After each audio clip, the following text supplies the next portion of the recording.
नमस्कार, मैं पवन कुमार। आज की इस विवेचना में हम चर्चा कर रहे हैं भारत और पाकिस्तान के मध्य हुए 1965 और 1971 के युद्ध और उसके पश्चात के समझौतों का विवरण। अप्रैल 1965 में कच्छ के रण को लेकर भारत और पाकिस्तान के बीच संघर्ष हुआ। पाकिस्तानी सेना की 2 टुकड़ियां भारतीय क्षेत्र में घुस गई और कच्छ के कई भागों पर अधिकार कर लिया। कच्छ के रण में उत्पात के साथ साथ पाकिस्तान ने कश्मीर में भी घुसपैठ प्रारंभ कर दी। यह घुसपैठ पूर्ण योजनाबद्ध थी। कश्मीर में आंतरिक रूप से उपद्रव एवं तोड़फोड़ द्वारा ऐसी स्थिति उत्पन्न करने की योजना थी जिससे भारतीय सेना को कश्मीर से मैदान छोड़कर भागना पड़े। पाकिस्तान को विश्वास था कि कश्मीर की मुस्लिम जनता छापामारों का साथ देगी। 4 तथा 5 अगस्त 1965 को हजारों पाकिस्तानी छापामार सैनिक कश्मीर में घुस आए। पाकिस्तानी घुसपैठ को सदैव के लिए रोकने के विचार से भारतीय सरकार ने उन स्थानों पर अधिकार करने का निर्णय किया जहां से होकर पाकिस्तानी घुसपैठ कश्मीर के भारतीय हिस्सों में आते थे। इसी बीच पाकिस्तान की नियमित सेना ने अंतर्राष्ट्रीय सीमा रेखा को पार करके भारतीय भूभाग पर आक्रमण किया और पूर्ण रूप से युद्ध प्रारंभ हो गया। 4 सितंबर 1965 को सुरक्षा परिषद ने एक प्रस्ताव पास कर भारत और पाकिस्तान दोनों से अपील की कि वे युद्ध विराम करें। 22 सितंबर 1965 को दोनों देशों में युद्ध बंद हो गया। भारत ने युद्ध में 750 वर्ग मील भूमि पर कब्जा कर लिया और पाकिस्तान को यहाँ मुंह की खानी पड़ी। युद्ध के पश्चात ताशकंद का समझौता हुआ। युद्ध के बाद बीच बचाव की दृष्टि से सोवियत प्रधानमंत्री ने पाकिस्तान के राष्ट्रपति अयूब खां और भारत के प्रधानमंत्री लाल बहादुर शास्त्री को वार्ता के लिए ताशकंद में आमंत्रित किया। 4 जनवरी 1966 को यह प्रसिद्ध सम्मेलन प्रारंभ हुआ और सोवियत संघ के प्रयत्नों के परिणाम स्वरूप 10 जनवरी 1966 को प्रसिद्ध ताशकंद समझौते पर हस्ताक्षर हुए। समझौते के अंतर्गत भारतीय प्रधानमंत्री एवं पाकिस्तान के राष्ट्रपति परस्पर शांति बहाली के लिए सहमत हुए। इसमें युद्धबंदियों के अदला बदली की भी बात की गई।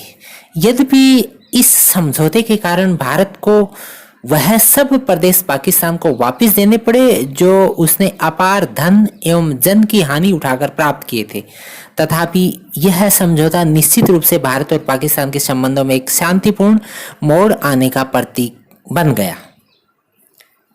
भारत पाकिस्तान 1971 की बात करें तो हम 1965 के युद्ध के बाद पाकिस्तान की हालत बदतर होने लगे। तानाशाह शासक जनता के शोषक बन गए। पूर्वी पाकिस्तान यानी बांग्लादेश में असंतोष बढ़ता जा रहा था। शेख मुजीब के नेतृत्व में बांग्लादेश में स्वायत्तता का आंदोलन प्रारंभ हो गया। पूर्वी पाकिस्तान पूर्णतः मुजीब के साथ था। पाकिस्तानी जनरल याह्या खान ने बंगालियों पर अत्याचार करने प्रारंभ कर दिए। घोर अत्याचारों से घबराकर लोग घर बार छोड़कर जान बचाने हेतु भारत की सीमा में प्रवेश करने लगे। 10,000 शरणार्थी प्रतिदिन भारत आने लगे। शरणार्थियों की संख्या भारत में 1 करोड़ तक पहुंच गई। इसी समय 3 दिसंबर 1971 को पाकिस्तानी वायुसेना ने भारत के हवाई अड्डों पर भीषण बमबारी प्रारंभ कर दी। 4 सितंबर 1971 को भारतीय वायुसेना ने जवाबी हमला किया। भारत के विमानों ने पाकिस्तान के महत्वपूर्ण हवाई अड्डों पर बम वर्षा की। भीषण युद्ध के बाद पाक सेना को पराजय का सामना करना पड़ा और एक नए देश बांग्लादेश का उदय हुआ। 16 सितंबर 1971 को ढाका के एक सैनिक समारोह में जनरल नियाजी ने भारत के लेफ्टिनेंट जनरल जगजीत सिंह अरोड़ा के सम्मुख आत्मसमर्पण कर दिया।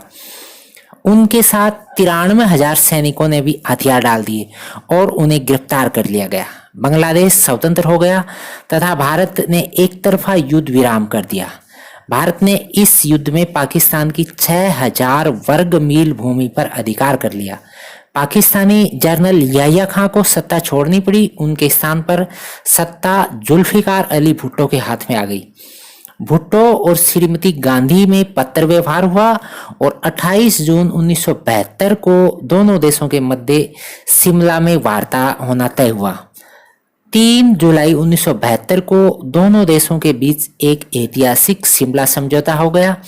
इस समझौते का लक्ष्य दोनों देशों के बीच शांति स्थापित करना था। शिमला समझौते के आलोचकों का यह कहना था कि भारत के सैनिकों ने जिससे युद्ध के मैदान में जीता था उसे भारत की कूटनीति ने शिमला में खो दिया।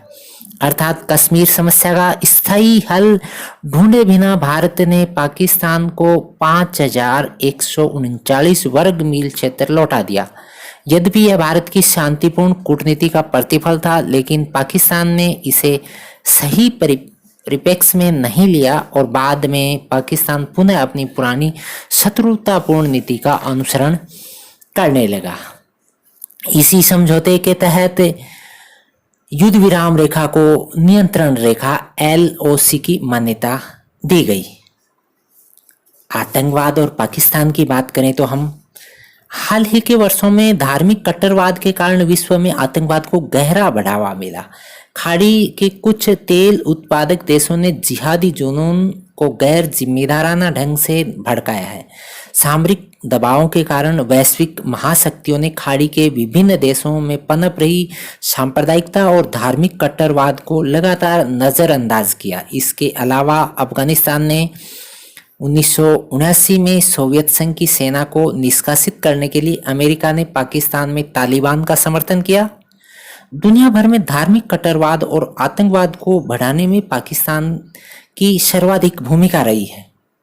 अफगानिस्तान में दशकों से चल रहे गृह युद्ध से परेशान हो शरणार्थी पाकिस्तान पहुंचे। वे उनके लिए जोखिम पैदा कर रहे थे।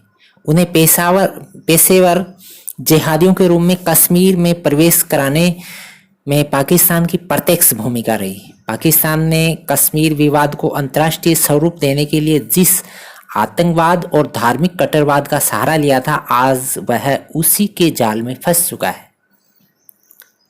पाकिस्तान की खस्ता हाल और भारत की परेशानी की बात करें तो हम जब से भारत आजाद हुआ तभी से पड़ोसी देश उसकी विदेश नीति के लिए संकट पैदा करते रहे हैं। धार्मिक आधार पर गठित पाकिस्तान ने धर्मनिरपेक्ष भारत से सदैव वैमनस्यपूर्ण व्यवहार किया। रक्त रंजित सांप्रदायिक दंगों की विभीषिका और जम्मू कश्मीर राज्य पर पाकिस्तान द्वारा भेजे गए घुसपैठियों के हमले की वजह से यह संबंध और भी बिगड़े। सरकारी परिसंपत्तियों के बंटवारे, शरणार्थी संपत्ति के मुआवजे और नदी जल वितरण जैसे मुद्दे भी उभय पक्षीय रिश्तों को दूषित करते चले गए। सबसे ज्यादा नुकसान तब हुआ जब पाकिस्तान में फौजी तख्तापलट ने उस देश में जनतंत्र की किसी भी संभावना को नष्ट कर दिया। इसका प्रभाव हुआ दक्षिणी एशिया में शीत युद्ध के प्रसार के साथ। गुटनिरपेक्ष भारत, अमेरिका और सोवियत सैनिक सैन्य गठबंधनों का सदस्य बनने को राजी नहीं था। वहीं पाकिस्तानी फौजी तानाशाह अमेरिकी आर्थिक सहायता की बैसाखी पर टिके थे और उन्हें अपने इशारे पर कठपुतली की तरह नचाना अमेरिकियों के लिए आसान था। पाकिस्तान में जनतंत्र का ही पतन नहीं हुआ, सच तो यह है कि वहां सत्ता में जनता की सीधी भागीदारी कभी नहीं रही। फौज ने अधिकांश समय वहां सत्ता संभाली। अशिक्षा, बेरोजगारी और गरीबी के साये में पलता बढ़ता पाकिस्तान हमेशा ही भारत के लिए सरदर्द रहा है। रही सही कसर वहां के हित समूहों के टकराव और आतंकवादी गतिविधियों के उकसावे ने पूरी कर दी।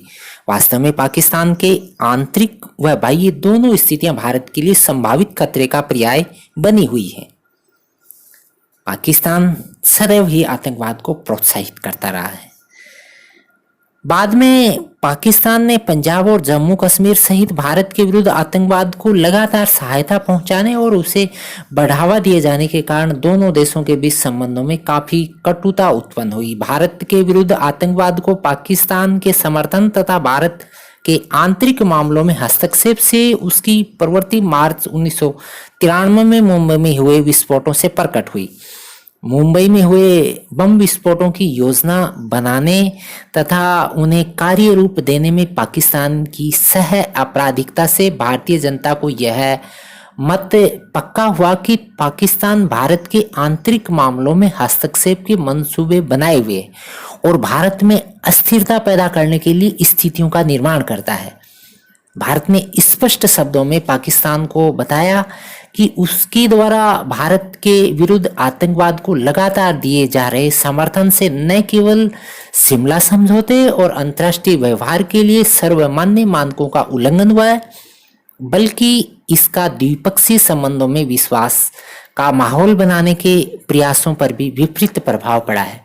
1980-90 के दशक में पाकिस्तान ने सोवियत आक्रमण के भय की आड़ में अमेरिका और चीन से भारी मात्रा में सैनिक साजोसामान और आर्थिक सहायता प्राप्त की। अमेरिका और चीन भी दक्षिणी एशिया में सोवियत विस्तारवाद को रोकने के बहाने पाकिस्तान को सुदृढ़ और शक्तिशाली बनाने के लिए आधुनिकतम टैंक रोधी मिसाइलें, धरती से धरती और आकाश में मार करने वाली मिसाइलें, F-15, F-16, F-16C जैसे विध्वंसक वायुयानों की सप्लाई करते रहे।